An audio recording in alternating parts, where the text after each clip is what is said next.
Hey everyone, it's Brian, your Gen X storyteller, here with another Music Monday. And it's time to talk about my favorite band for the past 36 years, and that is Nine Inch Nails.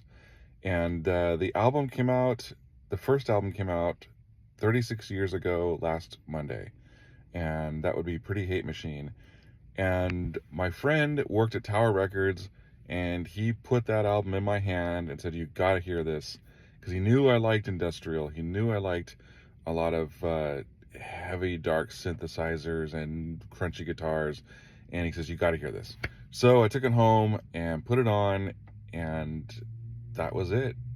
Life was changed. It was like life before Nine Inch Nails, life after Nine Inch Nails. And for those who don't know, Nine Inch Nails is technically an industrial rock band, but they've evolved and grown and changed. They're sort of mutated into other genres and become their own sort of thing. And it's really at its core, it's just Trent Reznor. And he has a studio band and a touring band, but it's really him doing everything. That evolved into bringing on a partner named Atticus Ross from England, and ever since the Hesitation Marks album, it's been pretty much the two of them doing all the hardcore writing.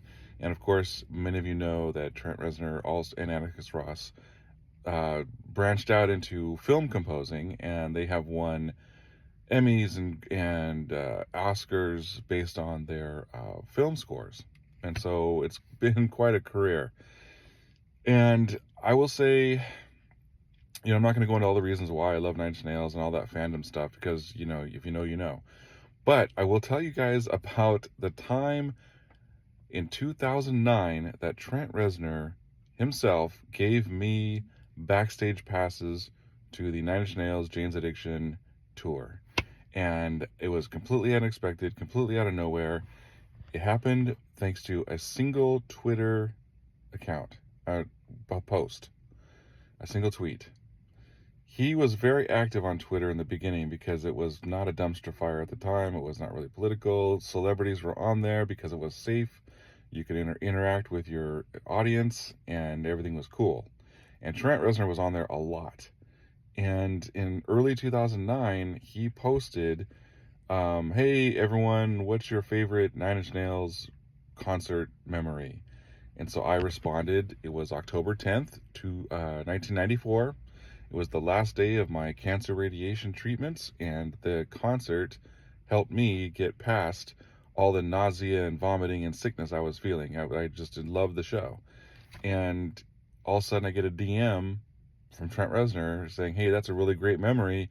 How would you like tickets to a nearby show, upcoming show?" I said, "Sure," and he gave me his email account on his nineinchnails.com site, which at the time had a social media element to it, so you could email him.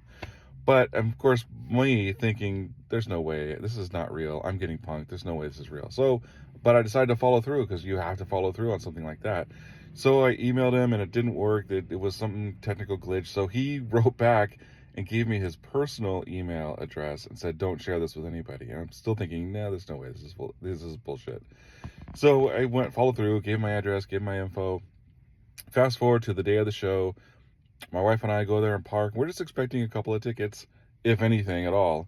And so we go to the will call desk and say, "Hey, Brian Fitzpatrick, blah blah blah." And this lady says, "Oh, I'm sorry, no, I have nothing on that, no tickets for that." I'm thinking, "Oh, it's true, I got punked, I got screwed." And so we're walking back to the car, and I'm all bummed and thinking, "Oh man, this is so stupid." But I decided, I don't know, something in me just said, "You know what? Wait." And so I emailed him again and said, "Hey, I'm at the will call. Not, they don't have my names." And I'm thinking, if it's real, he's busy doing sound check or whatever. But no, I got a response within a couple minutes saying, "Hey, I haven't set the names down yet. Go back over there and wait for a minute." I was like, I'm still thinking, no, I'm totally being an asshole and getting punked. But you have to follow through. You have to find out. So we went back, and sure enough, by the time we got back to the window, the lady was calling out my name. And so I walked up, and instead of 2 tickets, she handed me this big ass manila envelope. And I'm like, what? Open it up, and there are 2 backstage passes, 2 lanyards with backstage passes. as well as tickets in row P in the front area. Oh my God, I couldn't believe it. I could not believe it. We were just floored. Needless to say, it was one of the greatest nights musically of my entire life. I mean, we were backstage, we got to wander around the tour buses, we saw other celebrities hanging out. They had an In-N-Out food truck back there, and they were just serving up burgers and fries. So we got our burgers and fries and said, well, the show's about to start. So we went to our seats, and everyone around us was looking at us like, where the fuck did they get In-N-Out from? So we had a great time. We went backstage after the show. All I wanted to do was shake his hand and thank him for this opportunity. And unfortunately, there was sort of an inner backstage that nobody could get access. Even the celebrities, nobody could get access back there. And that's where he was, and that's where he stayed. He never came out. And I never got to thank him personally, which is still a goal of mine. I'd just like to say thanks, for doing that really nice thing, and for all those years of great music. So, give Nine Inch Nails a shot.